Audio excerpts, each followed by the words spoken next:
Bismillahirrahmanirrahim. Assalamualaikum warahmatullahi wabarakatuh.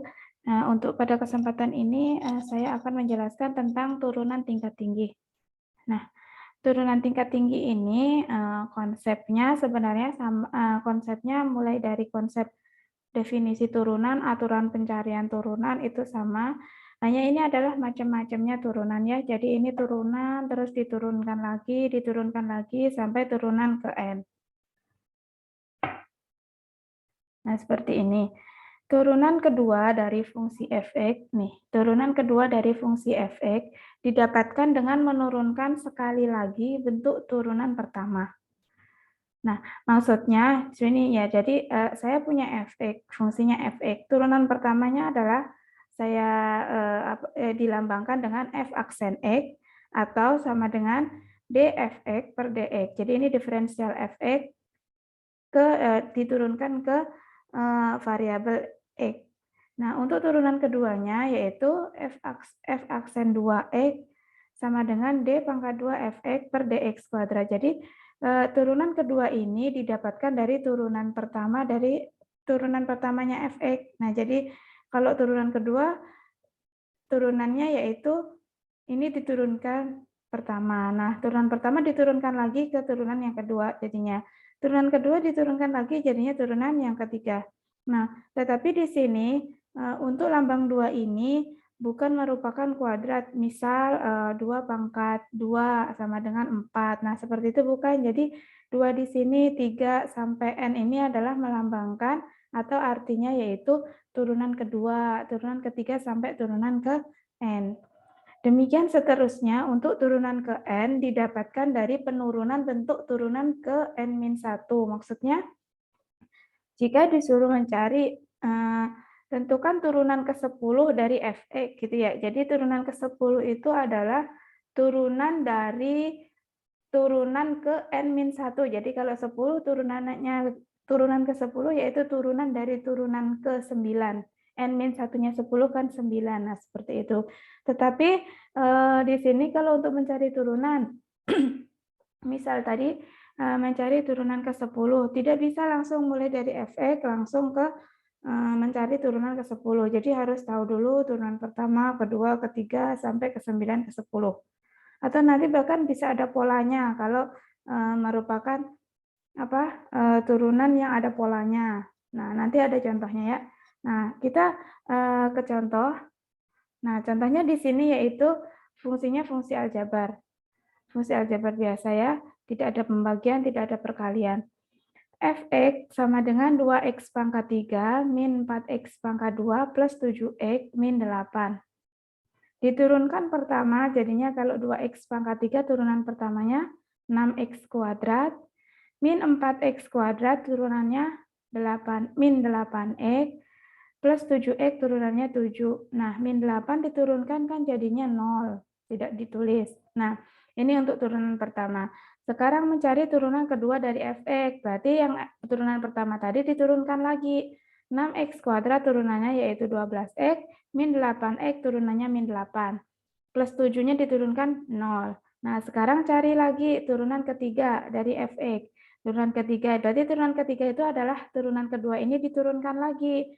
12x diturunkan jadi 12, min 8 kan 0. Jadi tulisnya 12 saja. Nah, sekarang turunan keempat. Turunan keempat itu, yaitu turunan ketiga ini diturunkan lagi.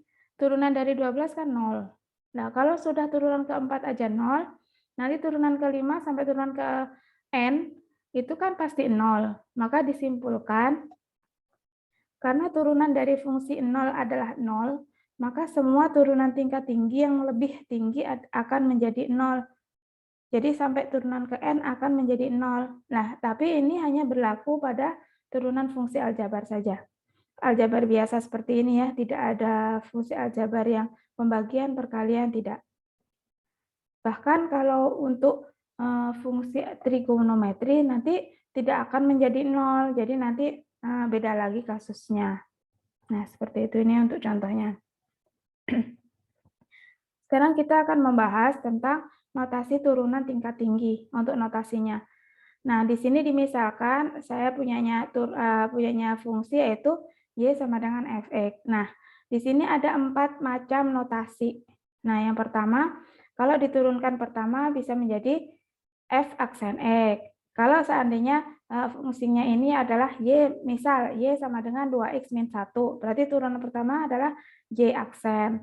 Nah, bisa jadi dengan diferensial Y, X ini artinya X indeks ini diturunkan, fungsi Y diturunkan ke fungsi variabel X. Nah, seperti itu. Nah, atau pakai Leibniz atau notasi Leibniz yaitu dy per dx. Nah, seperti itu. Jadi keempat ini, 4 macam ini 1, 2, 3, 4 ini artinya sama, gitu ya.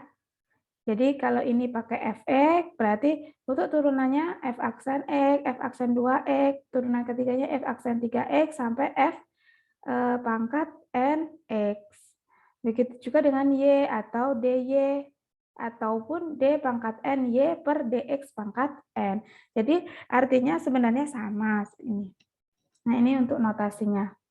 Sekarang kita contoh masuk ke contoh yang lain ya. Jika y sama dengan sin 2x, maka temukan turunan ketiga dari y ini sama turunan keempat dan turunan ke-12. Jadi pertama kita harus cari dulu turunan pertamanya. Turunan pertama dari fungsi y sama dengan 2x. Jadi dy per dx.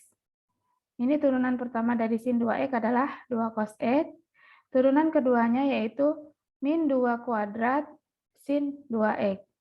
Turunan ketiganya min 2 pangkat 3 cos 2x. Nah, sudah ketemu ya turunan ketiganya, min 2 pangkat 3 cos 2x. Nah, sekarang turunan keempat. Turunan keempatnya yaitu 2 pangkat 4 sin 2x. Nah, sepertinya ini ada polanya ya, turunan keempat, turunan kelima, nanti bisa dicoba lagi turunan ke-6. Nah, ada polanya, makanya tidak tidak dicari ke-6, 7, 8, 9, 10, 11, langsung turunan ke-12. Jadi ada polanya, yaitu 2 pangkat n, jadi turunan dari n, ya kalau misal ya disuruh mencari turunan ke n dari fungsi y ke fungsi ke variabel x. Nah, berarti d pangkat ny per dx pangkat n sama dengan 2 pangkat n sin 2x. Kalau ini adalah genap. Nanti kalau ganjil beda lagi ya, seperti ini. Nah, ini kalau genap. Kalau diturunkan ke 4 jadinya sin 2x, nanti diturunkan ke 5 jadinya cos 2x. Nah, nanti bisa dicari lagi untuk turunan ke 6. Nah, kalau belum percaya, karena kan ini turunan fungsi trigonometri itu tidak akan menjadi 0. Jadi turunan paling tingginya bukan 0. Bahkan nanti kalau hanya cos sama sin, nanti bolak-balik jadi kosin, kosin, dilihat dari soalnya. Seperti itu. Jadi nanti bisa berpola. Kalau susah untuk membuktikan polanya, berarti nanti bisa dicari satu persatu karena ini kan masih pendek ya, jadi masih bisa dicari satu persatu. Nah, mungkin itu saja ya saya menjelaskan tentang turunan tingkat tinggi karena konsepnya turunan tingkat tinggi itu hanya sampai di situ. Nah, di sini ada soal-soal ya. Nah, nanti bisa dikerjakan di forum diskusi di LMS. Jika ada pertanyaan nanti bisa ditanyakan mulai dari temannya satu kelas dan nanti bisa dibahas untuk soal-soal seperti ini. Jadi soal ini, soal 1 sampai 8 disuruh mencari turunan ketiganya ya. Jadi ini ada kalau 78 ini adalah fungsinya fungsi pembagian, otomatis nanti untuk mencari turunannya pakai aturan pencarian turunan yang pembagian. Nah, seperti pangkat seperti ini, berarti pangkatnya kan sudah 5, mau dijabarkan 3 min 5e kali 3 min 5e kan terlalu panjang. Jadi kalau seperti ini pakainya aturan pencarian turunan yang substitusi gitu ya. Jadi nanti konsepnya disesuaikan dengan konsep yang pertama dulu, aturan pencarian turunan. Nah, untuk yang nomor 9 sampai 16 itu disuruh mencari turunan kedua dari nilai 2. Jadi turunan kedua dari nilai 2. Maksudnya nanti kalau sudah ketemu turunan kedua, nanti dimasukkan. Jadi dimasukkan xt delta s x-nya di sini dimasukkan 2-nya. Jadi misal Nomor 9 ini ya, turunannya nomor 9 ini turunan pertamanya berarti kan berapa turunan pertamanya yaitu 2x. Nah, 2x kan ya. Nah, turunan keduanya berarti kan turunan pertama itu diturunkan lagi, jadinya kan 2. Nah, yang ditanyakan kan turunan kedua untuk nilai 2. Nah, ini karena turunan keduanya ini sudah 2 saja, koefisien konstanta saja gitu ya. Jadi kan nggak ada X-nya lagi. Jadi untuk turunan kedua dari nomor 9 ini ya sama dengan 2, nggak ada lagi. Nah, misal ketemunya turunan keduanya yaitu 2X, makanya X-nya dimasukkan untuk 2, jadinya sama dengan 4 gitu ya. Nah, karena nomor 9 ini turunan keduanya sama dengan 2, ya sudah, berarti nggak ada yang dimasukkan untuk nilai 2 ini. Begitu mungkin ya, nanti dicoba untuk nomor 1 sampai nomor 16, bisa dijadikan bahan diskusi. Terima kasih. Dari saya akhiri. Wassalamualaikum warahmatullahi wabarakatuh.